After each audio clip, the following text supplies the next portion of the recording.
वशो तुम माता शतक्रतो बभूवीथ अधाते सुम्नमीमहे। ओम शांति शांति शांति।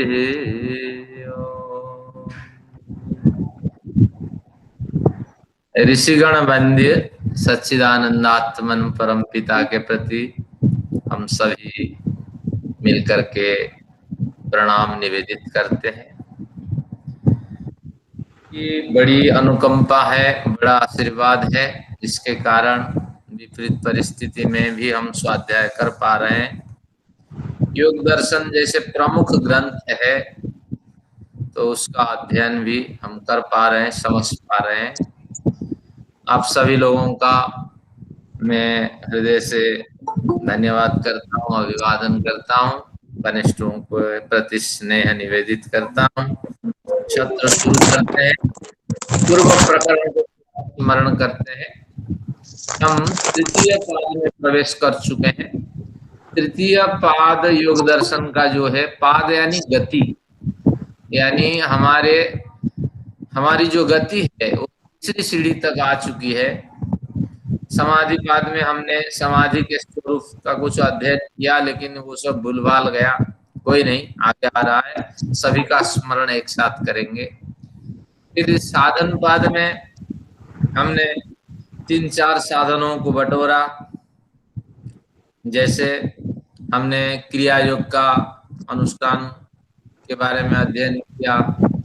फिर हमने ध्यान साधना, ध्यान है या तद्वृत्य सूत्र से उसका भी अध्ययन किया। फिर हमने विवेक ख्याति रविप्लवाहानोपाय सूत्र से निर्विप्लवा विवेक ख्याति के बारे में अध्ययन किया। फिर हमने अष्टांग योग का अध्ययन किया।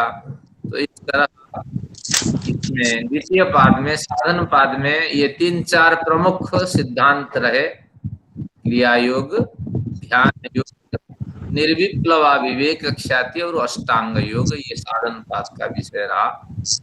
अब फिर हम विभूति पाद में प्रवेश कर चुके हैं। बी यानी विशेष रूप से भूति ईश्वरीय सिद्धि संपदाओं की प्राप्ति एक योगी को होती है। तो वह प्राप्ति हम अगर योगी बन करके के अनुसार साधना जारी रखेंगे तो हमें वो विभूतियां मिलेंगी, वो संपदा मिलेगी। तो निश्चित रूप से हम प्रयत्नशील हैं, समझेंगे। तो प्रारंभ में ग्रंथकार एक संयम नामक परिभाषा बनाते हैं, धारणा, ध्यान और समाधि। और संयम से अगर हम एक ही वस्तु को केंद्र बनाकर उसी में धारणा करते हैं, उसी में ध्यान करते हैं और उसी को समाधि का विषय बनाते हैं, तब जाकर के संयम हमारा पुष्ट होता है। कोई भी कार्य हम करें, अगर धारणा, ध्यान, समाधि उसी में झोंक दे और सात्विक जीवन जिए, 5 जो साधन है, यम, नियम, आसन, प्राणायाम, प्रत्याहार, तो उसको सात्विक वृत्ति के साथ अनुष्ठान करते हुए उनको अगर हम धारणा, ध्यान, समाधि एक वस्तु पे केंद्रित रखें तो बड़ी सिद्धियां, संपदाएं हमें मिलेगी। अब सबसे पहली संपदा जो है, योग में हमें ईश्वर साक्षात्कार हो जाए, तो वही प्रकरण वो स्पष्ट करेंगे सबसे पहले। इसके बाद विविध विभूतियों की कल्पना होगी, विविध विभूतियों के बारे में हमें बताएंगे। तो आइए उस प्रकरण को समझते हैं, और जहां कठिनाई हो तो आप बता दीजिएगा।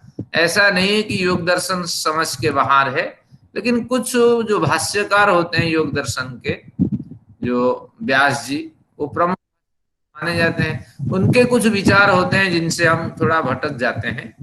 लेकिन आइए ग्रंथ को पढ़ते हैं, समझते हैं।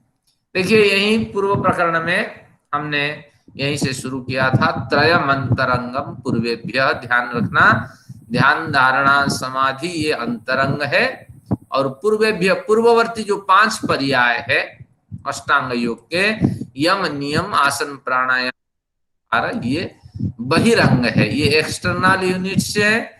और ये इंटरनल यूनिट से है धारणा ध्यान समाधि। अब फिर आगे जब बढ़ेंगे अगला सूत्र, वो सूत्र हम बताएंगे। तदपि बहिरंगम निर्बीजस्य, कहेंगे समाधि को हम दो हिस्सों में बांटते हैं। इस सूत्र का कथन जो है वो स्पष्ट करता है कि समाधि दो हिस्सों में बट जाती है। तो पूर्व जो बात कही गई थी कि धारणा ध्यान समाधि ही अंतरंग साधन है, ईश्वर साक्षात्कार के जो बातें कही गई थी, वहां समाधि का अर्थ संप्रज्ञात समाधि है। यहां जो निर्बीजस्य समाधि है, निर्बीज समाधि की जो बात कही जा रही है, ये असंप्रज्ञात समाधि की बात है। असंप्रज्ञात समाधि की स्थिति में ये धारणा ध्यान समाधि ये बहिरंग कहलाएंगे। और अंतरंग कौन होगा, अंतरंग का यहाँ उल्लेख नहीं है। तो धीरे धीरे आगे सूत्रों से हमें और स्पष्ट होगा कि हमें जब पर वैराग्य की प्राप्ति हो जाएगी तब जाकर के असंप्रज्ञात समाधि हमारी लगेगी। तो इससे फिर हम उस पूर्व बाद में कहे जाने वाले सूत्र को खींच खींच के यहाँ लाना होगा। तो यहाँ धारणा ध्यान और संप्रज्ञात समाधि ये बहिरंग ईश्वर साक्षात्कार के, और अंतरंग साधन क्या है कि हमारे विवेक ख्याति, ये नहीं पर वैराग्य, और पर वैराग्य के साथ निर्बीज समाधि। निर्बीज समाधि यानी असंप्रज्ञात समाधि, ये अंतरंग साधन है। तो इस तरह इसका अध्ययन हमने कर लिया था। अब यहां से एक शास्त्रीय प्रकरण शुरू होता है, और थोड़ा सा ध्यान से इसको देखिए, कोई कठिन नहीं है। इनके पास पेन है वो लिख लीजिए। 3 परिणामों की बात करेंगे। पहला जो परिणाम है, परिणाम यानी रिजल्ट, तो 3 परिणामों में पहला परिणाम निरोध परिणाम है, दूसरा परिणाम समाधि परिणाम है, तीसरा परिणाम एकाग्र परिणाम है। ये 3 परिणामों का कथन कर लेने के बाद फिर कहेंगे कि हर एक परिणाम जो है वो 3 हिस्सों में बंट जाता है। धर्म, लक्षण और अवस्था भेद से ये परिणाम 3 हिस्सों में बंट जाता है। और ऐसा इन्हीं 9 यानी इन 3 परिणाम और हर एक के 3 भेद के माध्यम से ही हमें अपने विचारों पे अधिकार साब्यस्त करना होता है, विचारों पे हमें अधिकार जमाना होता है, तब जाकर के हमारी समाधि लगती है। एक बार फिर विषय को मैं स्पष्ट करता हूं शुरू करने से पहले। 3 परिणाम बताएंगे, 3 तरह के रिजल्ट, 3 तरह के फल हमें मिलते हैं जब हम ध्यान में बैठते हैं। कई तरह के विचार उठते हैं, तो उन विचारों को 3 वर्गों में उन्होंने बांटा।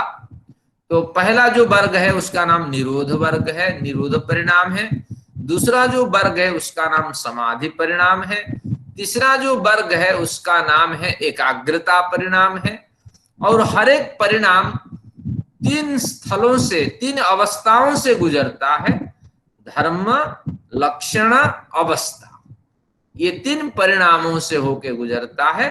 और फिर जब धर्म, लक्षण, अवस्था परिणाम के अंदर हमारे विचार जाते जाते जाते जाते धीरे धीरे एकाग्रता परिणाम पे टिक जाता है, तब जाकर के हमारी समाधि लगती है। बिल्कुल ये ऐसा ही जैसे हमने पढ़ा था अभी जो प्रथम समाधि परिणाम में क्या पढ़ा था कि समापत्ति। तो समापत्ति जैसे एक शास्त्रीय विषय है, अब कोई कठिन नहीं है, बड़ा सरल मन बना करके चलिए। देखिए मैं इसको समझा देता हूं। व्युत्थान निरोध संस्कार योरभिभव प्रादुर्भावौ निरोध क्षण चित्तान्वयो निरोध परिणामः। निरोध परिणाम नामक एक स्थिति, जो विचार उठते हैं, विचारों को हम निरोध परिणाम वर्ग में पहले स्तर में बांटते हैं। तो कैसे विचार उठते हैं हमारे मन में ना, व्युत्थान निरोध संस्कारयो। अब इससे पहले पेन लेके आपको लिखना पड़ेगा कि जितने विचार हमारे मन में उठते हैं उन विचारों को हम 2 तरह विभाजित करते हैं। एक वृत्तियों के स्तर पे उन विचारों को हम अधिकार, विचारों पर अधिकार जमाते हैं, और एक संस्कार के स्तर पर, तो वृत्तियों के स्तर पर विचारों को हम बस में रखते हैं, कुछ संस्कारों के स्तर पर। जैसे विचार आया कि आज निश्चित रूप से मैं बाजार जाऊंगा, और बाजार जा करके मैंने भी देखा, जब जब मैं बाजार जाता था मुझे जूस पीने की बड़ी रुचि होती थी, तो मन में विचार बना के जाता था, अरे कहाँ कैसे वो बनाते हैं, अब आज जा करके मुझे तो जूस नहीं पीना है। हाँ, जब वहां पहुंचता था, वृत्तियों के स्तर पे मैंने विचार को रोक दिया, निकलते वक्त मैंने प्रण कर लिया या प्रतिज्ञा मैंने कर ली, लेकिन वहां जाके जब उसी की ओर देखता हूं सब पीते हैं, तो मैं भी कई बार पी लेता था। तो संस्कार जो है, अंदर बैठा हुआ जो संस्कार है, वो फिर विचारों को भड़का देता था। तो इसलिए संस्कार के स्तर पे अगर आपका अधिकार नहीं जमा है विचारों पर, तो फिर धीरे धीरे आप क्या करेंगे कि वृत्तियों के स्तर पर केवल रोकने से रुकावट नहीं होगी। जैसे बहुत से लोग क्या करते हैं, मास्टरबेशन से वृत्तियों के स्तर पे वो विचार लेते हैं, लेकिन संस्कार के स्तर पे वो उसको अपनाते ही नहीं है। समय आने पर फिर वो वृत्तियां उनकी बढ़ जाती है। तो इस तरह बहुत से लोग गालियां देते हैं परिवार में, पत्नी बच्चों को मारते हैं, हाँ, लेकिन अगले क्षण में वो सोचते हैं नहीं अब कुछ नहीं करूंगा, गाली नहीं दूंगा, अच्छा आदमी बन जाऊंगा, लेकिन ऐसा होता नहीं है।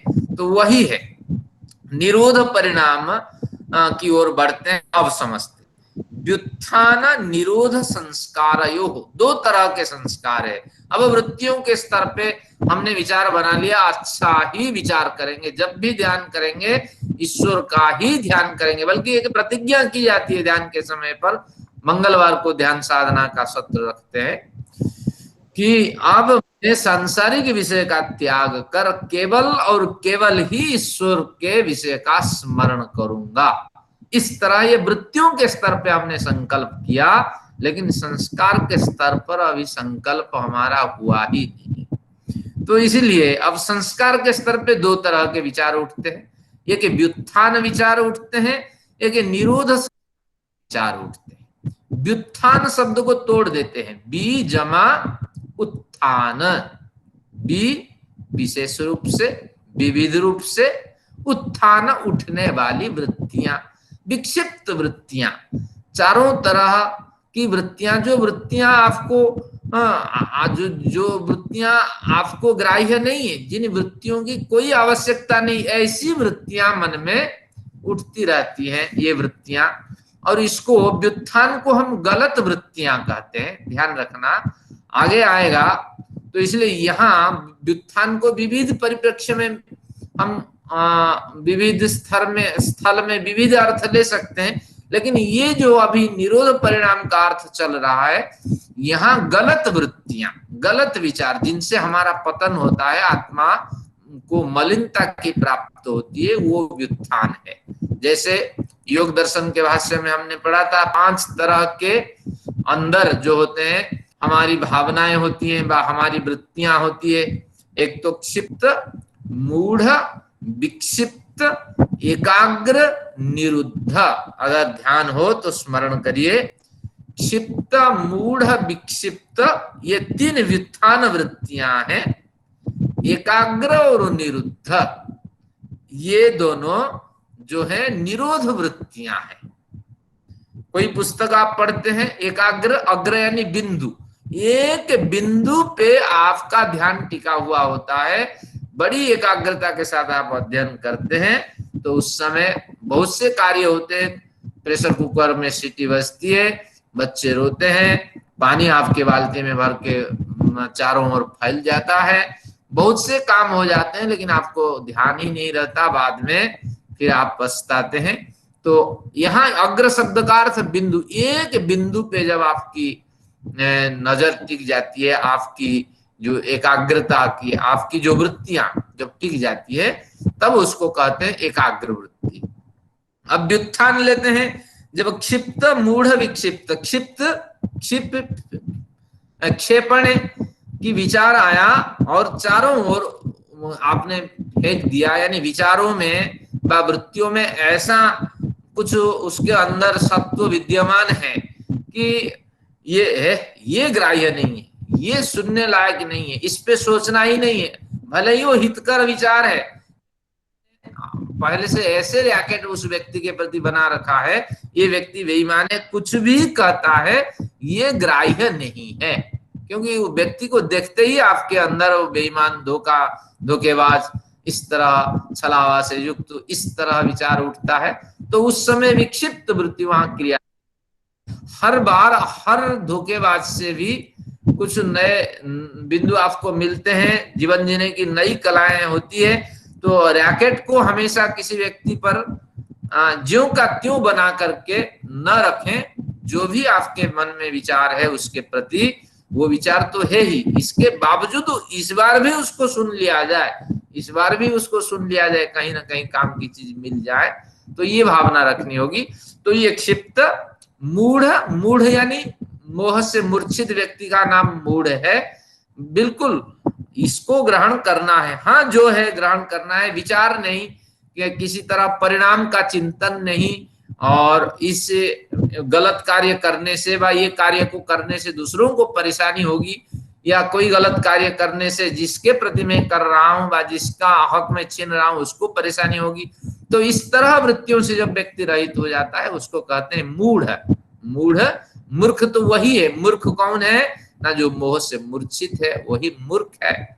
तो इसी तरह क्षिप्त, मूढ़, विक्षिप्त, विक्षिप्त विविध रूप से क्षिप्त, क्षिप्त में केवल क्षिप्त था, यहाँ विक्षिप्त जब जोड़ दिया, उससे भी और उग्र स्वभाव का जो विचार होता है कि विक्षिप्त यानी इस विचार को अभी मान लिया फिर छोड़ देंगे, फिर धोखा दे देंगे, हाँ नहीं नहीं ये काम मैंने ग्रहण कर लिया था, अब इस काम से इसका कुछ भला ये इस व्यक्ति ने इस प्रयोजन से कहा था, अब मुझे पता लग गया, अब इसका साथ नहीं दूंगा, छोड़ दूंगा।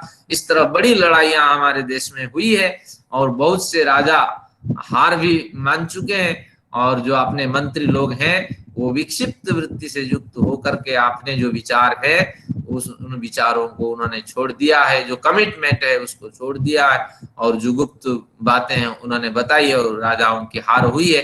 तो इस तरह क्षिप्त, मूढ़, विक्षिप्त ये तीनों विचारों से युक्त जो वृत्तियां मन में उठती हैं, एक विचार का प्रवाह लंबे समय तक चलता है, उसको कहते हैं व्युत्थान। तो इस तरह व्युत्थान, आप ध्यान में बैठ गए, व्युत्थान वृत्ति, गलत विचार मन में उठने लगे, क्यों? वो विचार तब उठते हैं जो अतृप्त वासनाएं हैं, वही तो विचार को जन्म देती हैं। जैसे मैंने कहा कि शादी के लिए मैंने विचार बनाया कि किसी के यहाँ शादी करने जानी है, तो अब तैयार नहीं है, तत्काल सुबह खबर मिली, सुबह का रात को खबर मिली और सुबह मुझे जल्दी तैयार करके जाना है, तो अभी वासनाएं अतृप्त है, एक दिन से पहले तैयार कर लेता मैं, तो वो विचार नहीं उठते, और मेडिटेशन में बैठने से पूर्व वही व्युत्थान जो मेरे लायक नहीं है, मैं केवल ध्यान साधना के लिए ही जल्दी उठा था, लेकिन वही व्युत्थान विचार उठ करके खड़े हुए कि फेरे लेने हैं, इसके बाद कौन सा मंत्र पढ़ना है, अब लवण चावल करनी है, इसके बाद कौन सा मंत्र पढ़ने, जितनी विधियां हैं वो फिर स्मरण होने लगी। तो तात्पर्य ये है, ये व्युत्थान है, यानी विविध रूप से आपको बाहर फेंक देने वाली वृत्तियां हैं, वृत्तियों का प्रवाह। अब फिर निरोध संस्कार, कुछ अच्छे विचार है, नहीं नहीं इसको नहीं करना, हमें इनको निरोध करके जो हमारा ध्येय है, जो ईश्वर है, जो परम पिता है, तो उसी की ओर हमें बढ़ना है, व जो विवेच्य विषय है उसी में एकाग्रता को स्थापित करनी है। इस तरह जो विचार उठते हैं ये निरोध विचार। तो अब कहा व्युत्थान विचार भी उठे, बैठते ही ध्यान करते ही पहले पहले, फिर आपने इसको चुना, फिर इसको विविध सस्टेंशन की मदद से, इसको आपने प्रॉप्स की मदद से इसको हटाया, फिर निरोध संस्कार को प्रवेश कराया। अब इसमें क्या हुआ? अभिभव प्रादुर्भाव हुआ।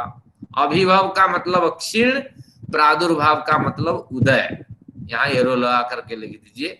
रभिभव जब संज्ञा हट जाएगी तो अभिभव होगा। तो व्युत्थान संस्कार का अभिभव हुआ, क्षीण होने लगा, फिर निरोध संस्कार का प्रादुर्भाव होने लगा मन में। अब फिर क्या बना? ये दोनों काफी देर तक चलते रहे, फिर बीच बीच में व्युत्थान उठा, फिर बीच बीच में निरोध उसको दबाया, तो इस तरह ये संघर्ष चलता रहा। फिर इसी स्थिति में निरोध क्षण चित्तान्वय, अब जो चित्त है उसमें लंबे समय तक अगर निरुद्ध वृत्तियां टिक जाती है, व्युत्थान निरोध संस्कार का क्षीण होना और उदय होना, ये क्रम चलते चलते चलते जब लंबे समय तक निरोध विचार आपके चित्त में टिक जाते हैं, निरोध क्षण, निरोध का जो समय है, निरोध विचार का जो प्रवाह है, वो जब चित्त में अन्वित होने लगता है, जब चित्त में उदय होने लगता है, चित्त में निवास करने लगता है वो विचार, वो प्रवाह, तो उस समय स्थिति का नाम है निरोध परिणाम नामक स्थिति।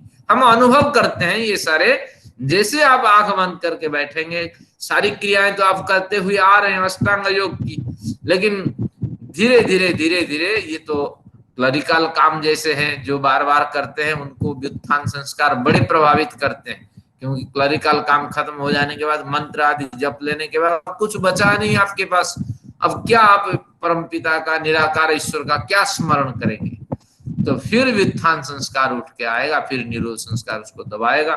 तो इस तरह फिर भी साधकों का जो निरोध क्षण में चित्त का टिक जाना होता है, तो उसी का नाम है निरोध परिणाम।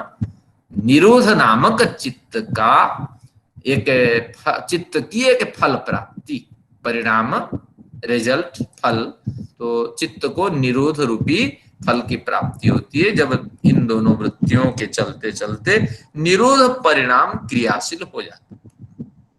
बस इतना आचार्य जी, क्या हम इसको नेगेटिव और पॉजिटिव उसमें ले सकते हैं? हाँ, एक पॉजिटिव विचार होते हैं, नेगेटिव होते हैं, पॉजिटिव जीत जाते हैं, तो पहले निरोध है। व्युत्थान को नेगेटिव लेंगे, हाँ, और पॉजिटिव लेंगे, निरोध पॉजिटिव हो जाएगा। बिल्कुल यही विचार है। ये सामान्य साधक की स्थिति में, और बड़े साधक की स्थिति में भी वही है, क्योंकि बार बार इसमें एकाग्रता कहाँ जाएगी? फिर एकाग्रता कहाँ फिट करेंगे?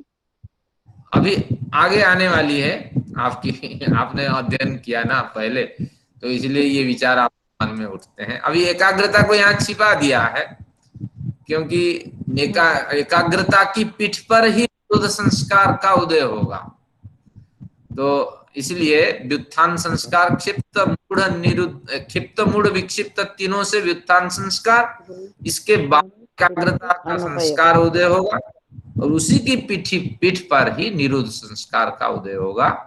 तो यहाँ एकाग्रता का कथन नहीं किया, आगे कहेंगे एकाग्रता का कथन, ग्रंथकार की इच्छा है। अन्वय शब्द, चित्त अन्वय में अन्वय शब्द को समझाइए जरा। हाँ, तो अन्वय शब्द यानी अवस्थिति। हाँ, पीछे पीछे निरोध का जो क्षण है, जो काल है, जो समय है, जो अवधि है, उस अवधि में चित्त की जो अवस्थिति है, तो उसी अवस्थिति का नाम है निरोध परिणाम। ये चित्त का जो अनुगमन है कि निरोध काल का मैं अनुगमन कर रहा हूं, निरोध काल को मैं सक्रियता प्रदान कर रहा हूं, चित्त की जो ये अवस्थिति है, यही निरोध है। स्थिति शब्द कह सकते हैं, चित्त की जो स्थिति है, ले सकते। तो इसमें कोई बड़ी बात नहीं है, केवल शास्त्रीय विषय है। अब थोड़ा आगे लेते हैं। अब हमें निरोध परिणाम के बारे में जानकारी हो गई कि नेगेटिविटी और पॉजिटिविटी के चलते जब पॉजिटिविटी में हम देर समय तक विचार को सक्रिय रख पाते हैं, तब उस समय हमारा ध्यान अब निरोध परिणाम से होके गुजरता है। फिर कहते हैं तस्य प्रशांत वाहिता संस्कारात्, अब संस्कारात् ले लेंगे, निरोध परिणाम संस्कारात्, वहां से इतनी पंक्तियां ले आएंगे। निरोध परिणाम संस्कार के सक्रिय होने पर, निरोध परिणाम यानी बार बार पॉजिटिविटी के चिंतन, हम जिस तरह चिंतन करना चाहते हैं, मन अगर हमारा साथ इस तरह दे रहा होता है, तो उसी संस्कार से तस्य समाधि है, समाधि जो है पुल्लिंग शब्द है संस्कृत में, हिंदी में स्त्रीलिंग भले ही हो, तो उस समाधि की, उस चित्त का, चित्त में तो समाधि लगी होती है, तो यहाँ ग्रंथकार चित्त ले रहे हैं, चलिए चित्त ले लेते हैं। तो उस निरोध परिणाम रूपी संस्कार से तस्य, उस चित्त का, प्रशांत बाहिता, चित्त की प्रशांत बाही स्थिति बनी रहती है। प्रशांत का मतलब निर्मल विचारों का प्रवाह चलता रहता है। जैसे गंगा नदी में पानी अपने आप धीरे धीरे वो आगे बढ़ता रहता है, प्रशांत प्रवाह, यानी किसी को कुछ पानी बोलता नहीं है, अपने आप वो अपने जैसे नीचे की ओर पानी का प्रवाह है। तो उसी तरह जब निरोध संस्कार पे साधक टिक जाता है तो साधक को उस समय प्रशांत बाहिता स्थिति प्राप्त हो जाती है। अपने विचार धीरे धीरे अपने ध्येय की ओर क्रियाशील होते हुए अपने विचार दिखाई पड़ते हैं। तो यही इनका कहना है, उस चित्त का प्रशांत रूप से बहना, प्रशांत रूप से बहना यानी प्रशांत प्रवाह वाली स्थिति इस संस्कार से प्राप्त हो जाती है। कौन सा संस्कार? निरोध परिणाम नामक संस्कार से, यानी निरोध परिणाम नामक संस्कार सक्रिय होने से बड़े लंबे समय तक आप ध्यान लगा पाते हैं। केवल इसका कथन इतना ही है और कुछ नहीं। तो इसका आप टीका आदि से अध्ययन कर लेंगे। अब इस पे व्यास जी ने बड़ा शास्त्रार्थ किया है, कुछ नहीं है इसके अंदर। देखिए, सर्वार्थतैकाग्रतयोः क्षयोदयो चित्तस्य समाधि परिणामः। जैसे निरोध परिणाम की स्थिति थी, अब कहेंगे एक समाधि परिणाम आती है। निरोध परिणाम स्थिति आ जाने के बाद जब आप निरुद्ध वृत्तियों से युक्त हो जाते हैं तो फिर आपको एक बड़ी सिद्धि मिलती है, सफलता मिलती है, उसका नाम है समाधि परिणाम। तो समाधि परिणाम कैसी स्थिति में चित्त को प्राप्त हो जाता है ना? सर्वार्थते एकाग्रता, इसको तोड़ दीजिए, सर्वार्थता एकाग्रतयोः। अब वहां क्या था? Negativity positivity. यहां आपका विचार सकारात्मक दिशा की ओर तो है, लेकिन सर्वार्थता का मतलब अनेकाग्रता विचार है, अनेक एकाग्रता है और फिर एकाग्रता है। अब अनेकाग्रता को समझाता हूं कि अब आप केवल ईश्वर पर चिंतन करते हैं, लेकिन यहां विचार बीच बीच में उठता है। इतने समय तक मेडिटेशन में कर रहा हूं, देखो बच्चे उठ गए, देखो फलाने व्यक्ति उठ गया, अब मुझे अब क्या करना है? थोड़ा स्वाध्याय भी तो करना है, यहाँ से तो कुछ मिलता नहीं है। ये एक विचार उठा। बड़े दिन से मैं साधना कर रहा हूं, कहीं कोई तो अनुभव नहीं हो रहा, ये एक विचार उठ के खड़ा हुआ।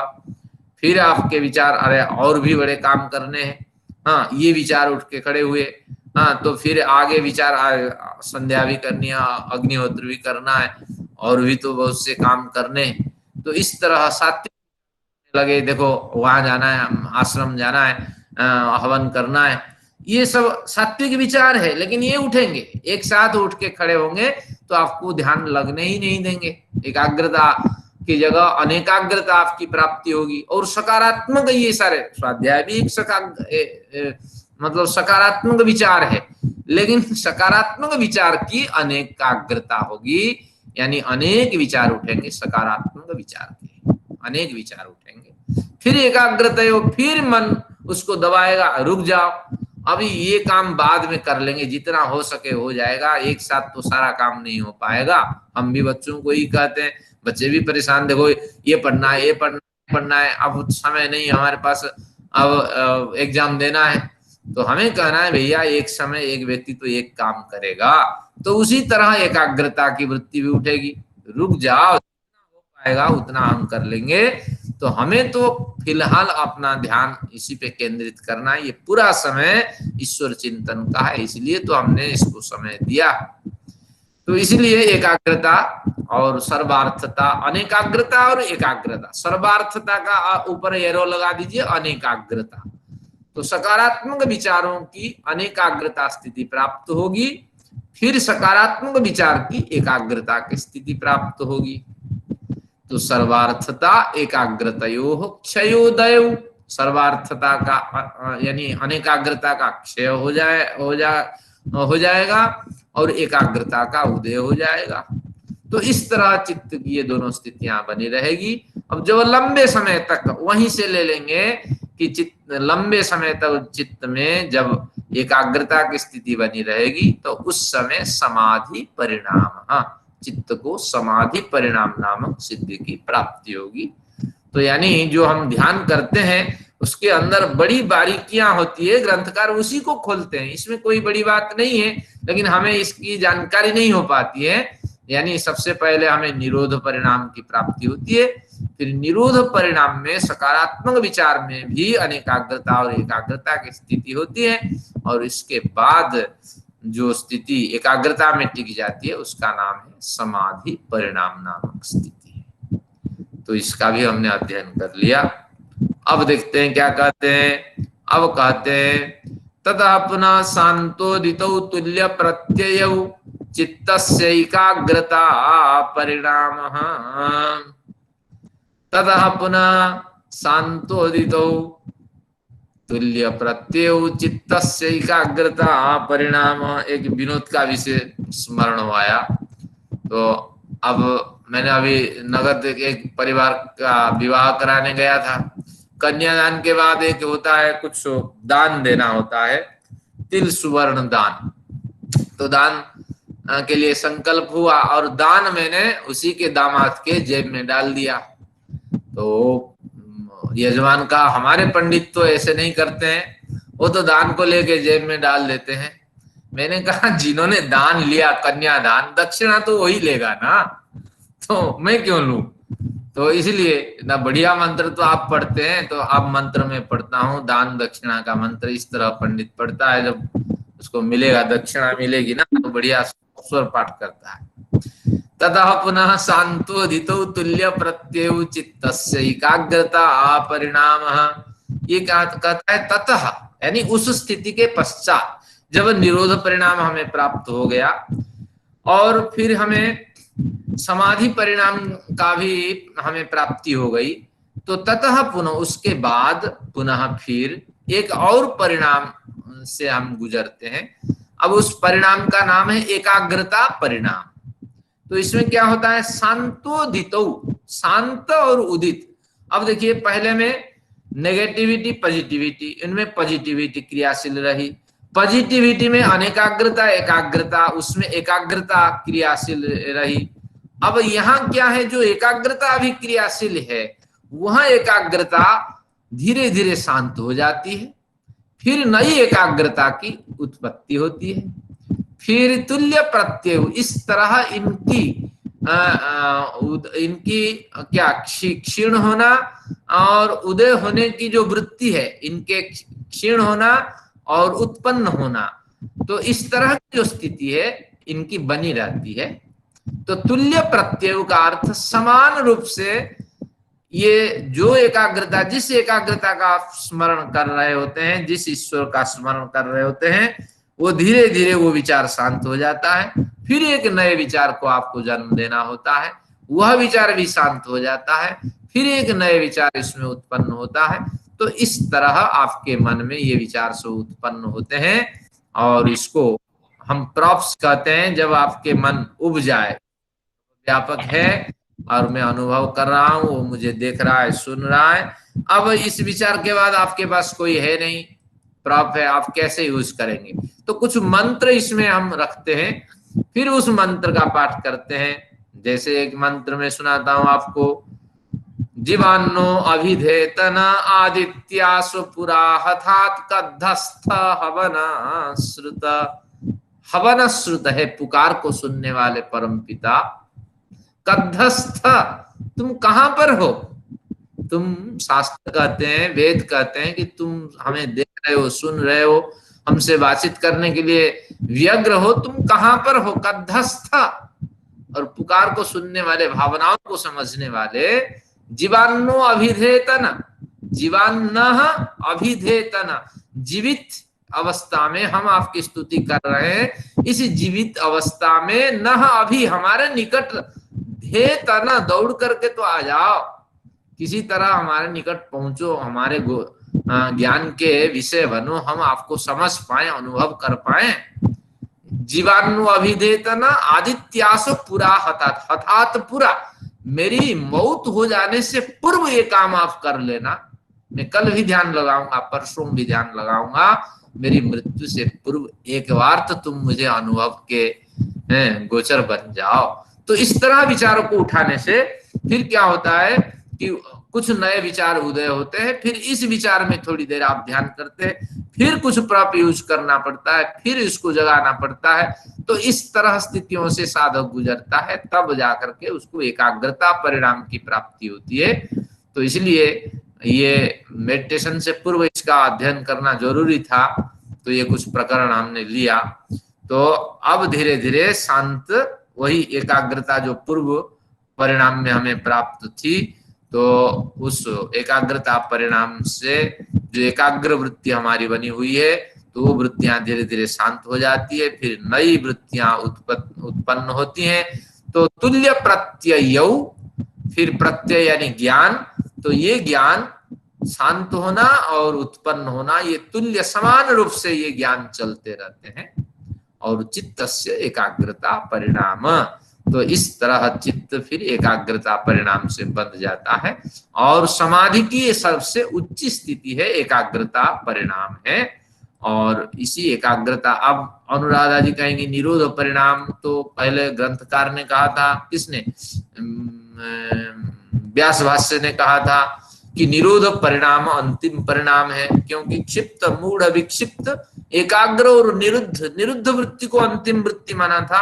यहाँ एकाग्र वृत्ति को अंतिम वृत्ति क्यों माना, तो ये पतंजलि की परिभाषा है, वो व्यास की परिभाषा है। कहीं प्रकारांतर से घूमते घूमते आप इन वृत्तियों को भी छोड़ दीजिए, निरुद्ध क्या एकाग्र क्या है, लेकिन इसमें विचार यही है कि जब आपके विचार कुछ शांत हो जाते हैं, अच्छे विचार, फिर कुछ विचार उदय होते हैं, तो वो निरोध परिणाम हो जाए या एकाग्र परिणाम हो जाए, शब्द से हमें कोई मतलब नहीं है, लेकिन इस तरह स्थिति की आप प्राप्त कर लेते हैं, स्थिति को जिसे समाधि में सबसे ऊंची स्थिति मानी जाती है। और ग्रंथकार के, सूत्रकार के हिसाब से ये एकाग्रता परिणाम की स्थिति है। तो तीन तरह के परिणाम हमें मिले, निरोध परिणाम, और पूर्व में हमने पढ़ा समाधि परिणाम और एकाग्र परिणाम। और ये इस तरह क्यों किए, ये परंपरा से ये प्रथाएं प्रचलित थी, इसलिए पतंजलि ने उनका संग्रह किया। तो मेरे विचार में सबसे पहले ये होना चाहिए कि एकाग्र परिणाम पहले होना चाहिए था, फिर निरोध परिणाम दूसरे स्तर में होना चाहिए था, समाधि परिणाम अंतिम स्तर में होना चाहिए था। लेकिन हमारे विचार से काम नहीं चलता, ग्रंथकार इसको अपने विचार से रखते हैं, तो इस तरह हमें शास्त्र के अनुकूल चलना है। चलिए, अब ये तीन परिणाम होते हैं। मुझे लगता है कि पहले निरोध, फिर एकाग्र और फिर समाधि, मतलब फिर तीसरा जो है क्या, तो हम वही कंडीशनल है ना, हम चाहते हैं कि प्रधानमंत्री बन जाए, तो इस हिसाब से निरोध करेंगे आप, फिर एक चीज पर एकाग्र करेंगे, फिर समाधि लगेगी। हाँ, तो ये क्रम होना चाहिए। इसको हमें लिपिबद्ध करके पुष्ट करना होगा, क्योंकि ये सब जो होते हैं धर्म के यथार्थ सत्य के साक्षात्कार करने वाले हैं, तो इनके वचन निरर्थक नहीं है। तो उन्होंने परिणाम उसका नाम दिया, नेगेटिविटी पॉजिटिविटी होके जब गुजरते हैं, और जब फिर एकाग्रता पे जाते हैं, उसी का नाम समाधि परिणाम है। और जो समाधि पे हम टिके हुए होते हैं, तब एकाग्रता कारण ये संभव हो जाता है। इस तरह आपको ये मानना पड़ेगा। चलिए, धन्यवाद। जो शांत उदित शब्द है, इसमें मतलब ये कहना चाह रहे हैं कि एक अच्छा विचार आता है, फिर दूसरी बार उससे भी अच्छा विचार आता है? नहीं, अब तो सारे अच्छे विचार और बुरे विचार पहली स्थिति में खत्म हो चुके हैं। बुरे विचार, हाँ। जो विचार है अच्छे विचार है, और वो विचार भी अनेकाग्रता एकाग्रता के होते होते अब एकाग्रता विचार से युक्त हो चुके हैं। उन एकाग्रता के विचारों में जो उत्तम एकाग्रता के विचार हैं, हर क्षण नए विचार उठते हैं और वो धीरे धीरे वो विचार शांत होते हैं, फिर एक एकाग्रता के नए विचार उठ के खड़े होते हैं। तो इस तरह समाधि हमारी लगती है। तो इसमें विषय से शांत शब्द पहले क्यों लिया है? उदित होते हैं, शांत होते हैं, उदित होते हैं, शांत होते हैं। देखिए, क्योंकि जो विचार उठेगा, मान लीजिए मैंने सर्वव्यापक परमपिता का विचार लिया और एकाग्र विचार है कि ईश्वर मेरे बाएं दाएं ऊपर नीचे अंदर बाहर सब और विद्यमान है। इतना स्मरण कर लेने के बाद 2 मिनट तक इसी तरह ईश्वर का अनुभव होगा और मन धीरे दुर्बल हो जाएगा। अब नए विचार फिर मन को देना पड़ेगा, 2 मिनट के बाद फिर नए उदात्त विचार रखना पड़ेगा, ईश्वर चेतन है, ये विचार जोड़ना पड़ेगा, तभी आपका ध्यान चलेगा। नहीं तो केवल आप एक ही प्रॉप से काम चला सकते। तो नया विचार क्या देना पड़ेगा? ईश्वर चेतन है। जैसे मैं चेतन हूं, मैं किसी को देखता हूं, और लेकिन अल्पज्ञ चेतन हूं, वो सर्वज्ञ चेतन है। मैं तो बाहर देख दीवार के पर पार, वो मुझे निरंतर देखता रहता है, क्या करता क्या नहीं करता। तो मेरे विचार को निश्चित रूप से वो सुनता होगा। 2 मिनट ये विचार रहा, फिर एक नए प्रभ आपको मन से उतारना पड़ेगा, तब जाके आपको इस स्थिति की प्राप्ति। धन्यवाद। सेवा साहब कह रहे थे। जी, इसमें मैं ये कहना चाहता था जी, इसमें ये ज्ञान तो बदल गया, क्योंकि पहले ज्ञान सर्वव्यापकता का था, फिर उसके बाद वो बदल गया। तो ये तुल्य प्रत्यय जो है, इसका मतलब क्या है? इसका मतलब क्या ये नहीं है कि ज्ञान जो है उसी विषय में ही होना चाहिए, उसी विषय में ऊपर नीचे। जैसे आपने सर्वज्ञता का किया कि सर्वज्ञ है, अंदर बाहर है, पूरे ब्रह्मांड में है, फिर आया कि हमारी आत्मा में भी है, फिर आया कि किसी और सब्जेक्ट में आ गया। उसी सर्वव्यापकता को ऊपर नीचे करना ही है इसमें, या जैसे आपने कहा सर्वव्यापक अलग चीज है, फिर सर्वशक्तिमान आ गया, फिर दूसरा तीसरा आ गया, ये ज्ञान बदलता रहा है। ये तो ठीक है, जो मैं आपका अभिप्राय समझता हूँ, ज्ञान बदलता तो नहीं है, एक ईश्वर के विविध स्वरूपों का चिंतन हम करते हैं। जब हमने सर्वज्ञ कहा व सर्वव्यापक कहा, तो ईश्वर का स्वरूप हमने चिंतन किया, और उस ईश्वर को जब सर्वद्रष्टा भी कहा, तब भी उस ईश्वर का स्मरण किया। सर्वद्रष्टा कथन से पूर्व जो सर्वव्यापक है, उसकी स्मृति भी धूमिल सी है। अब जब सर्वद्रष्टा कहा, की स्मृति धीरे धीरे धूमिल होती सी चली जाती है। फिर तुल्य प्रत्यय, फिर नए विचार जब उठते हैं, तो उसके भी स्मृति पहले उदार होती है, फिर धीरे धीरे ये शिथिल हो जाती है। तो इस तरह विचार थोड़ा 5-7 मिनट घुमाने के बाद फिर हम ईश्वर के स्वरूप में प्रतिष्ठित हो जाते हैं। हजार जो विशेषण है, उसकी जो धुंधली हुई स्मृति है, उसी स्मृति पे हम टिक जाते हैं, उसी को कहते हैं प्रज्ञान समाधि। ये बात है, और कुछ नहीं इसमें। लेकिन ज्ञान बदलता नहीं है, ये सारे ज्ञान जो है ईश्वर परक हैं, और एक शब्द उच्चारण करने के बाद उसकी स्मृति धूमिल सी बन जाती है, हमारी स्मृति पटल पर। मतलब हुआ कि पहले निरोध तो हो गया पर एकाग्रता नहीं हुई, ये मतलब है। अब वो शब्दांतर को भूल जाइए। पतंजलि ने किस अभिप्राय से निरोध परिणाम को रखा, समाधि परिणाम को रखा, वो भूल जाइए। लेकिन क्रम 3 है। पॉजिटिविटी नेगेटिविटी निकालने का एक क्रम है, और पॉजिटिविटी में भी एकाग्रता अनेकाग्रता निकालने का भी एक क्रम है, और उसके बाद मिली एकाग्रता में भी उस एकाग्रता के विचार धीरे धीरे उदार होंगे और क्षीण होंगे। धीरे धीरे नए विचार का उदय होगा, फिर क्षीण होगा। उसकी धुंधली स्मृति में फिर ईश्वर का स्मरण होता जाएगा। ये इसके विचार है। तो सर, एक तो समाधि परिणाम हुआ, दूसरा चित्त से एकाग्रता परिणाम हुआ, तीसरा कौन सा है? तीसरा निरोध परिणाम बता रहे हैं। पहला जो है निरोध परिणाम, अभी अध्ययन किए। निरोध परिणाम। हाँ, जिसमें नेगेटिविटी पॉजिटिविटी दोनों होते हैं। ये और समझ गया। फिर अच्छा, हाँ, एक वेत्था समाधि। निरोध संस्कार। ओके।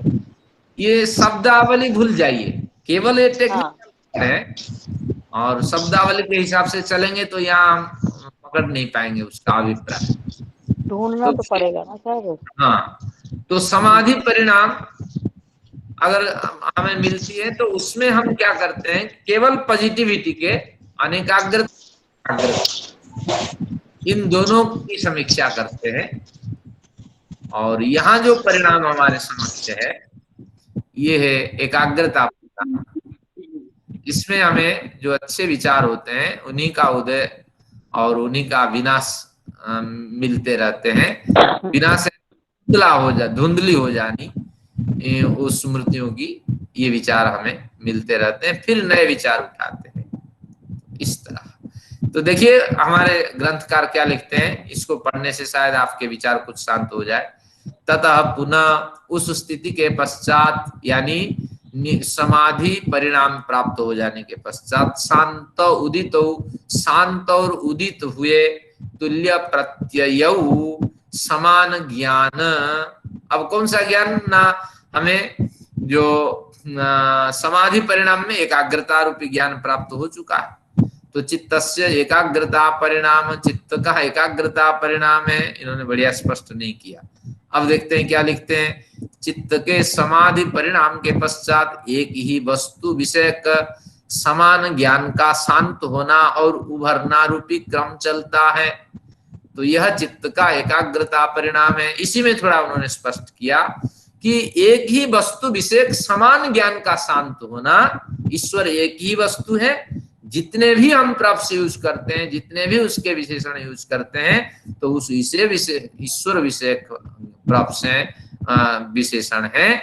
धीरे धीरे उन विशेषणों का शांत होना, नए विशेषणों का फिर ना, इस तरह क्रम चलता रहता है। तब जाकर के इस जो उत्कृष्ट ऊंची स्थिति है, उस एकाग्रता रूपी ऊंची स्थिति को साधक प्राप्त करता है। तो ये विषय है, इसको आप पढ़िएगा, अगले बार फिर इस पे विचार रखते हैं। मतलब शांत और उभरने के बाद एक स्टेज आती है जब व्यक्ति एकाग्र हो जाता है। हाँ, इनका तब यही ये शांत और उदित खत्म हो जाते हैं। हाँ, जैसे हमने अभी अभ्यास किया था ओमकार का, ओम करके उच्चारण, 3 हमने सूत्र लिया योग दर्शन के। स ही पूर्वेशामपि गुरु कालेन अनवच्छेदात् तत्र निरतिशय सर्वज्ञ बीजम। फिर हमने लिया था क्लेश कर्म विपाकाशैर अपरामृष्ट पुरुष विशेष ईश्वर। तो इस तरह 3 वृत्तियों को उठाया, एक वृत्ति शांत हुई, फिर नई वृत्ति को हमने उठाई, तत्र निरतिशयम सर्वज्ञ बीजम। फिर उसको शांत करके फिर एक तीसरे विचार को हमने उठाया कि क्लेश कर्म विपाकाशैर। इसके बाद फिर हमने आनंदमय अभ्यासात इस प्रकरण को उठाया। तो इस तरह ये कहते हैं कि 4-5 मिनट या यथाशक्य आप कुछ मंत्रों का, विचारों का इसमें सक्रियता के साथ मनन करें, तो विचार उठेंगे, फिर शांत होंगे। धीरे धीरे फिर आपकी एकाग्रता परिणाम रूपी जो स्थिति है वो प्राप्त हो जाएगी आपको। तो इस तरह इनके कुछ विचार हैं। आगे देखते हैं, इन्हीं विचारों को और थोड़ा वो पुष्ट करते हैं। एतेन भूतेन्द्रियेषु धर्म लक्षण अवस्था परिणामाः व्याख्याताः एतेन त्रिकेण। एतेन इन तीनों से, 3 परिणामों से। तो 3 परिणाम कौन कौन है? पहला है निरोध परिणाम, समाधि परिणाम, तीसरा है एकाग्रता परिणाम। तो एतेन त्रिकेण परिणामेन, इन 3 परिणाम से, इन तीनों परिणामों से क्या होगा? भूतेन्द्रियेषु, इन परिणामों में, भूतेन्द्रियों में, भूत यानी पंचभूतों से बने पदार्थ, इनमें, और इंद्रियेषु, मनुष्यों में विद्यमान जो इंद्रिय है उनमें, धर्म लक्षण अवस्था परिणामा व्याख्याता। तो धर्म नामक एक परिणाम, लक्षण नामक एक परिणाम, अवस्था नामक एक परिणाम, इस तरह 3 परिणाम देखे जाते हैं। क्या कहना चाहते हैं ये कि ये जो 3 स्थितियां हैं, इन 3 स्थितियों में कि पहले धर्म नामक एक स्थिति, धर्म परिणाम नामक एक स्थिति प्राप्त होती है। यानी पहली जो स्थिति हमने अभी पढ़ा था वो था निरुद्ध परिणाम। तो निरुद्ध परिणाम के अंदर धर्म परिणाम नामक एक स्थिति प्राप्त होती है। निरुद्ध परिणाम के अंदर लक्षण परिणाम नामक एक स्थिति प्राप्त होती है, और उसी निरुद्ध परिणाम के अंदर अवस्था परिणाम नामक एक स्थिति प्राप्त होती है। तब जाकर के उस स्थिति को क्रश करके साधक अगली स्थिति में पहुंचता है। फिर इसके बाद समाधि परिणाम में इस तरह धर्म लक्षण अवस्था परिणाम 3 स्थितियां आती हैं। फिर इसके बाद एकाग्रता परिणाम में साधक पहुंचता है, तो उसमें धर्म लक्षण अवस्था परिणामों में जब गुजर जाता है तब जाकर के तो वह ईश्वर पे टिक जाता है व ईश्वर साक्षात्कार की ओर बढ़ता है। तो अब ये धर्म लक्षण अवस्था परिणाम क्या है, मैं इसको केवल समझा देता हूं, फिर आपको सूत्रों से समझाऊंगा। देखिए, मिट्टी है, मिट्टी को 4 हिस्सों में हम बांटते हैं। एक मिट्टी जो अभी पड़ी हुई है जमीन में, उसका नाम है चूर्ण मिट्टी। तो चूर्ण मृत्तिका, चूर्ण मृत, संस्कृत में मृत कहते हैं मिट्टी को, तो चूर्ण मृत। अब धीरे धीरे उसमें हमने पानी डाल दिया, तो अब जब पानी डाल दिया तो मिट्टी आपस में बंधने लगी, उसके जो मलिकुल से बंधने योग्य बन गए। तो उस समय उसका नाम पिंड मृत, यानी पिंड मृत, पिंड यानी लोंदा जैसी स्थिति उसको मिल गई। फिर हाँ, अब घड़े में अब वही मिट्टी है, लेकिन उसको बढ़िया सेक साग देने के बाद, आग से तपा लेने के बाद वह भी मिट्टी उसी रूप में है, लेकिन उस मिट्टी का नाम है घट मृत, यानी घट मृत्तिका। फिर वो ठीकरे में बदल गई मिट्टी। अब जब ठीकरे में बदल गई तो उसका नाम है कण मृत, यानी कण में बंट गई वो मिट्टी, इधर बिखर गई उधर बिखर गई, पता नहीं कितने साल के बाद वो फिर मिट्टी में परिवर्तित होगी, लेकिन होगी जरूर।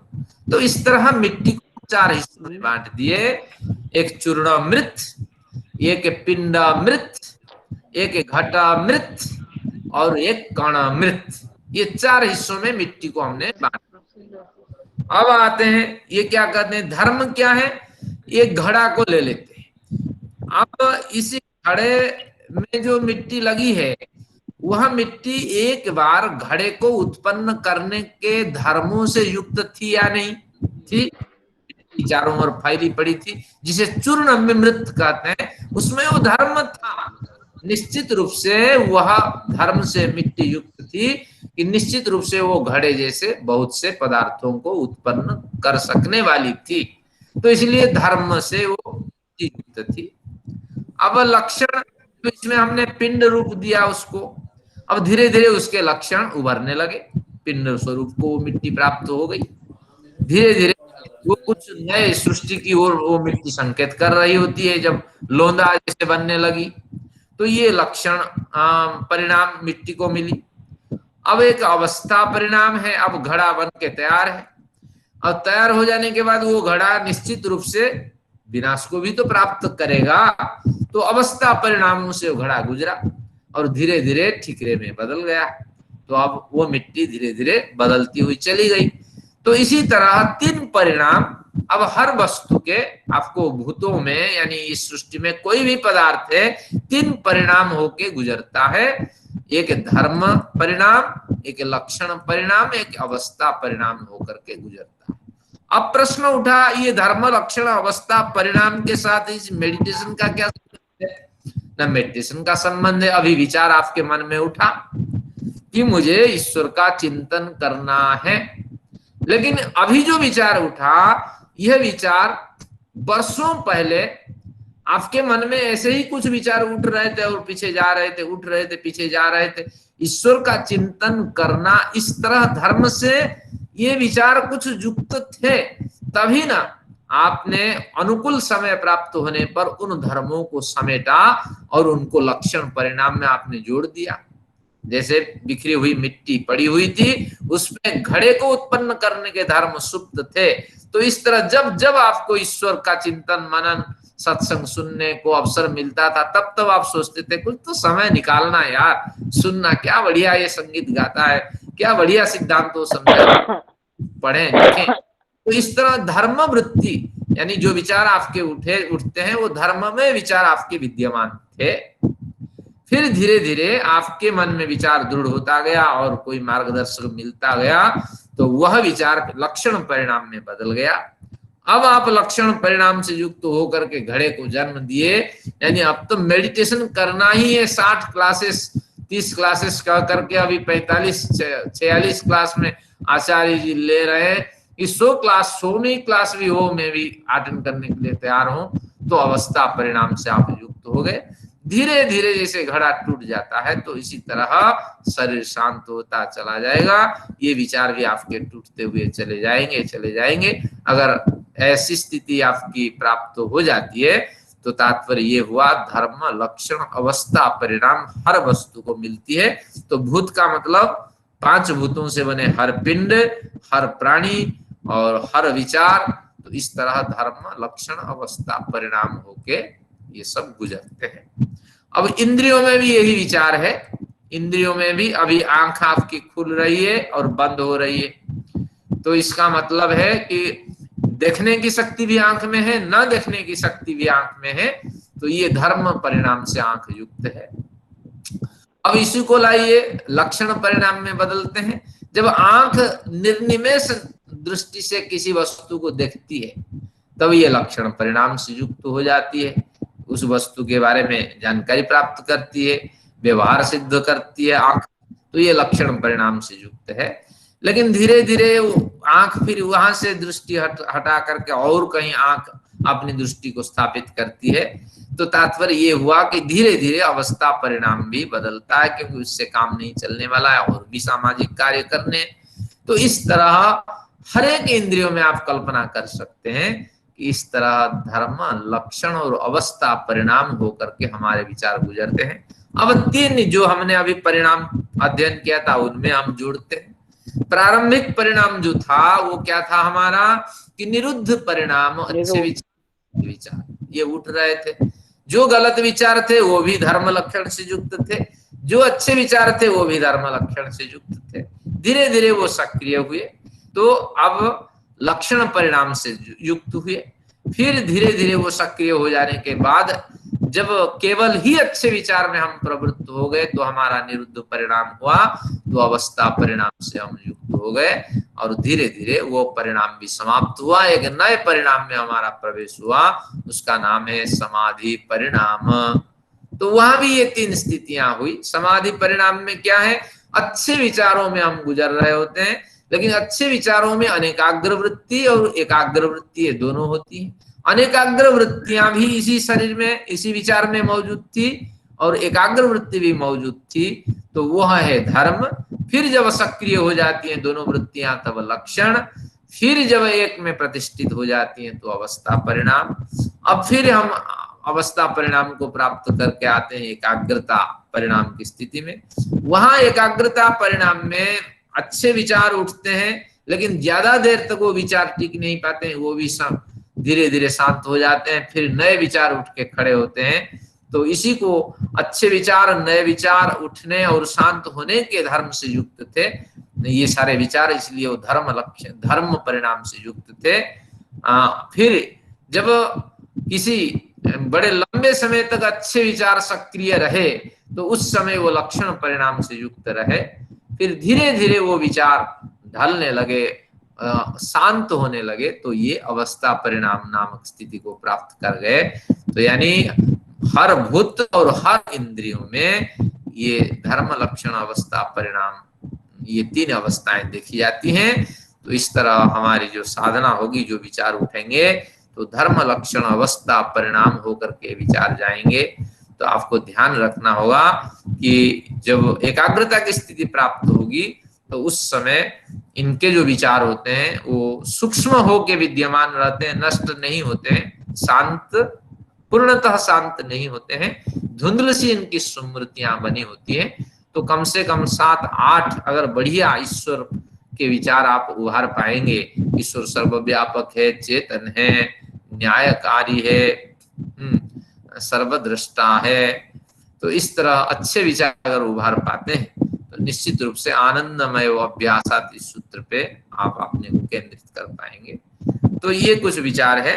और व्यास जी ने जबरदस्त कुछ लिखा, तो इसको भी पढ़िए। इसमें पढ़ करके आपको कुछ नहीं मिलने वाला है, निराशा ही होगी कि ये क्यों संस्कृत वाले ऐसे ऐसे लिखते हैं।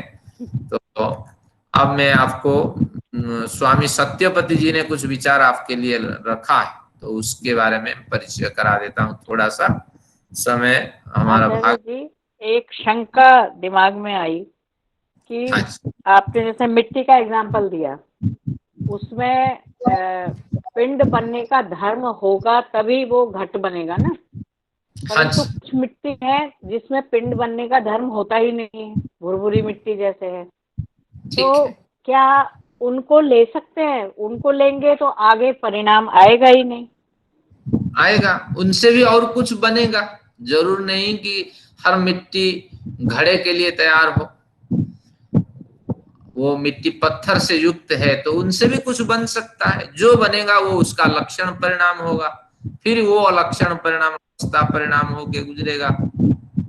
सस्य को ले सकते हैं, सस्य से मनुष्य रूपी लक्षण परिणाम तैयार होता है, हम जिंदा रहते हैं, फिर हम अवस्था परिणाम को प्राप्त करते हैं।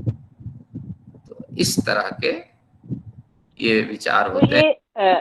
इन्होंने भूत तो पंच महाभूत ले लिए, तो इंद्रियों को अलग क्यों लिया है इसमें, भूत इंद्रियेषु? हाँ, अब वास्तविक तो यही है कि जो हमारे पूर्वाचार्य होते हैं, हमें उनके विचारों को पुष्ट करना है। और इसके उन्होंने लिया भूत और इंद्रियों को अलग से क्यों लिया? भूतों से तो इंद्रियों का ग्रहण हो चुका था, तो इसके लिए हमें कोई तर्क और ढूंढना पड़ेगा इनकी पुष्टि में। तो ये कार्य आप पे दिया जाता है, आप इस पे विचार करें कि भूतों का कथन से इंद्रियों का ग्रहण हो चुका था, इन्होंने पृथक से भूतों का क्यों कथन किया? लेकिन है, आज का जो प्रकरण है बड़ा रोचक है, और इसको विचार करिए कि कैसी हमारी भावनाएं धीरे धीरे श्रृंखलित होती चली जाती है। नेगेटिविटी, पॉजिटिविटी में भी एकाग्रता, अनेकाग्रता, और वहां भी एकाग्रता में भी शांत और उदित धर्म होते हैं। तो आचार्य जी, शरीर में बाल्यावस्था, यौवनावस्था, वृद्धावस्था, ये तो अवस्था परिणाम हो गया, तो इसमें धर्म और लक्षण परिणाम क्या हुए? ठीक है, जब आपका शरीर जन्म से मृत्यु तक सक्रिय बना रहा, तो वह शरीर जो है वह रहा लक्षण परिणाम। और जब आप मां के गर्भ में आए, आपका अंडा बनना शुरू हुआ गर्भावस्था में, वह आपका धर्म परिणाम है। तो गर्भावस्था धर्म परिणाम है। हाँ, जब तक आप व्यक्त नहीं हुए, अव्यक्त अवस्था में रहे, वो आपका धर्म परिणाम। जब व्यक्त हो गए, वो आपका लक्षण परिणाम है। वो अनागत भी हो गया, अनागत भी हो गया। हाँ, अब अतीत अनागत अगला प्रकरण आएगा, आपने सूत्रों का, तो इसलिए वो बार बार आपको परेशानी कर रहे हैं। गर्भावस्था का धर्म परिणाम है, और जो जिंदगी में जो हम कार्य कर रहे हैं वो सब लक्षण परिणाम है।